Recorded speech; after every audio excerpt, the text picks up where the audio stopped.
ಇನ್ನು ಬೀದರ್ಗೆ ಸಂಬಂಧಿಸಿದಂತಹ ವಿಷಯ, ಕಾರಂಜ ಸಂತ್ರಸ್ತರು 800ಕ್ಕೂ ಅಧಿಕ ದಿನಗಳಿಂದ ಬೀದರ್ನ ಉಸ್ತುವಾರಿ ಸಚಿವ ಈಶ್ವರ್ ಖಂಡ್ರೆ ಅವರ ಕಚೇರಿಯ ಎದುರು ಪ್ರತಿಭಟನೆ ಅಥವಾ ಹೋರಾಟವನ್ನು ಹಮ್ಮಿಕೊಂಡಿದ್ರು. ಆದರೆ ಕಳೆದ 2 ದಿನಗಳ ಹಿಂದೆ ವಿಷ ಸೇವಿಸಿದ್ರು ಕೆಲವೊಂದು ಸಂತ್ರಸ್ತರು. ನಮಗೆ ನ್ಯಾಯ ಕೊಡಿ, ವೈಮಾನಿಕವಾಗಿ ಸಮೀಕ್ಷೆಯನ್ನು ನಡೆಸಿ ಅದಕ್ಕೆ ಒಂದು ಪರಿಹಾರ ಕೊಡಿ ಕಾರಂಜ ಸಂತ್ರಸ್ತರಿಗಂತ ಹೇಳಿದರು. ವಿಜಯೇಂದ್ರ ಬೀದರ್ಗೆ ಬಂದಾಗ ಒಂದು ಗಡುವನ್ನು ಕೂಡ ಕೊಟ್ಟಿದ್ರು. ಈ ದಿನದೊಳಗೆ ಡಿಸೆಂಬರ್ 11ರ ಒಳಗೆ ನಮಗೆ ನ್ಯಾಯ ಸಿಗದಿದ್ರೆ ನಾವು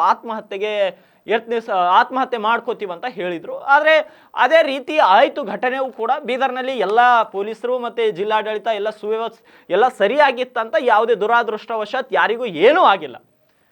ಆದರೆ ಅವರ ಒಂದು ಹೋರಾಟ ಮಾತ್ರ ನಿಂತಿಲ್ಲ. ನ್ಯಾಯ ಬೇಕು ಅಂತವ್ರು ಇನ್ನೂ ಕೇಳ್ತಾ ಇದ್ದಾರೆ.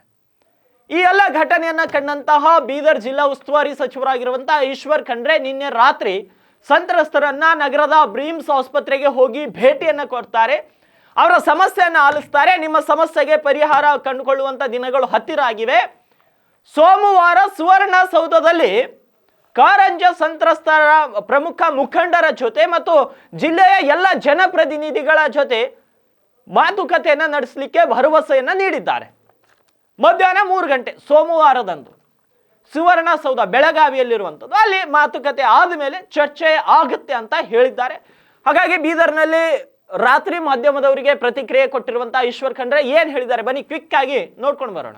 ಹೋರಾಟಕ್ಕೆ ಹಿಂದೆನೂ ನಾವೆಲ್ಲ ಕೂಡಿ ಜನಪ್ರತಿನಿಧಿಗಳೆಲ್ಲರೂ ಬೆಂಬಲವನ್ನು ಕೊಟ್ಟಿದ್ದೇವೆ. ವಿಧಾನ ಪರಿಷತ್ನಲ್ಲಿ ಚರ್ಚೆನೂ ಆಗಿದೆ. ಸನ್ಮಾನ್ಯ ಮುಖ್ಯಮಂತ್ರಿಯವರ ಮತ್ತು ಉಪಮುಖ್ಯಮಂತ್ರಿಯವರ ಗಮನದಲ್ಲೂ ಇದೆ. ಹಿಂದಿನಿಂದಲೂ ಬಂದಂಥದ್ದು ಈ ಒಂದು ವಿಷಯ ಆಗಿದೆ.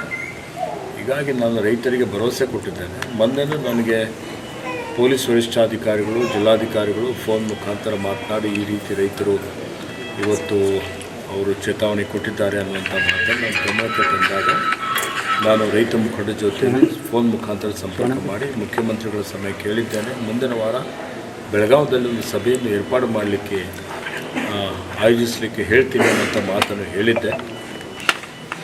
ಸನ್ಮಾನ್ಯ ಮುಖ್ಯಮಂತ್ರಿಯವರಿಗೆ ಗಮನಕ್ಕೂ ತಂದಿದ್ದೇನೆ. ಇವತ್ತು ಮಾತನಾಡಿದ್ದೇನೆ. ಸೋಮವಾರ ಮಧ್ಯಾಹ್ನ 3 ಗಂಟೆಗೆ ಸುವರ್ಣಸೌಧದಲ್ಲಿ ಈ ಒಂದು ಕಾರಂಜ ಸಂತ್ರಸ್ತರ ಸಮಸ್ಯೆ ಬಗ್ಗೆ ಒಂದು ಸಭೆಯನ್ನು ಕರೆಯಲಾಗಿದೆ. ಈ ಸಭೆಯಲ್ಲಿ ಇದರ ಬಗ್ಗೆ ಕೂಲಂಕುಷವಾಗಿ ಚರ್ಚೆ ಮಾಡಿ ಈ ಒಂದು ಸಮಸ್ಯೆಗೆ ಶಾಶ್ವತವಾದಂಥ ಪರಿಹಾರ ಕಂಡುಕೊಳ್ಳಲಿಕ್ಕೆ ಇವತ್ತು ಶಕ್ತಿ ಮೀರಿ ಪ್ರಯತ್ನ ಮಾಡ್ತಾ ಇದ್ದೀನಿ ಅನ್ನುವಂಥ ಮಾತನ್ನು ಹೇಳಿಕೆ ಬಯಸ್ತಾ ಇದ್ದೇನೆ. ಮತ್ತು ರೈತರಿಗೆ ನಾನು ಹೇಳುವಂಥದ್ದು ಏನಿದೆ ಅಂದರೆ, ಇವತ್ತು ಆತ್ಮಹತ್ಯೆ ಯಾವುದೇ ಸಮಸ್ಯೆಗೆ ಪರಿಹಾರ ಇಲ್ಲ. ಸರ್ಕಾರ ನಿಮ್ಮ ಜೊತೆಯಲ್ಲಿದೆ, ನಾವೆಲ್ಲ ನಿಮ್ಮ ಜೊತೆಯಲ್ಲಿದ್ದೀವಿ. ಇದಕ್ಕೆ ಸರ್ಕಾರದ ನೀತಿ ನಿಯಮಗಳನುಸಾರ ಕಾನೂನನ್ವಯ ಏನು ಸಾಧ್ಯ ಇದೆ, ಸಾಧ್ಯ ಆದಷ್ಟು ಸಹಕಾರ ನಾನು ಇವತ್ತು ಮಾಡುವಂಥ ಪ್ರಯತ್ನ ಮಾಡ್ತಾಯಿದ್ದೀವಿ ಅನ್ನೋಂಥ ಭರವಸೆಯನ್ನು ಕೊಡಲಿಕ್ಕೆ ಇಷ್ಟಪಡ್ತೀನಿ. ಸರ್, ಈಗ 890 ದಿನಗಳಿಂದ ಹೋರಾಟ ಮಾಡ್ತಿದ್ರು. ಎಲ್ಲರೂ ಕೂಡ ನಮ್ಗೆ ಎಲ್ಲ ಸರ್ಕಾರ ಬಂದರೂ ಬರೀ ಭರವಸೆ ನೀಡ್ತಾರೆ, ಯಾರು ಕೂಡ ನಮಗೆ ವೈಜ್ಞಾನಿಕ ಪರಿಹಾರ ನೀಡಬೇಕಂತ ಕೆಲಸ ಮಾಡ್ತಿಲ್ಲ ಅಂತ ಹೇಳ್ತಾರೆ. ಎಲ್ಲರೂ ಅರ್ಥ ಮಾಡಿಕೊಳ್ಬೇಕಾಗ್ತದೆ.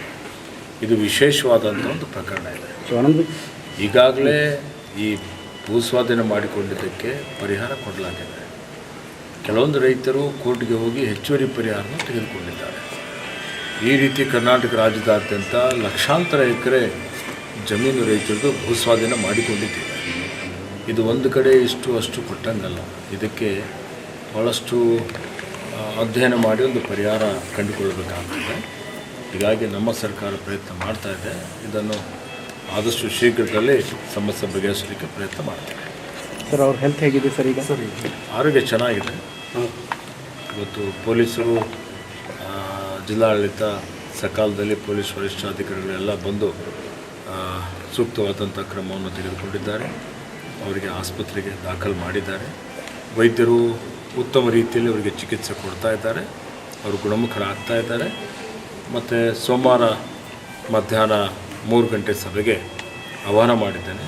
ನಮ್ಮ ಜಿಲ್ಲೆಯ ಎಲ್ಲ ಜನಪ್ರತಿನಿಧಿಗಳಿಗೂ ಏನಿದ್ದಾರೆ ಅವರೆಲ್ಲರಿಗೂ ಇವತ್ತು ಆಹ್ವಾನ ಇದೆ.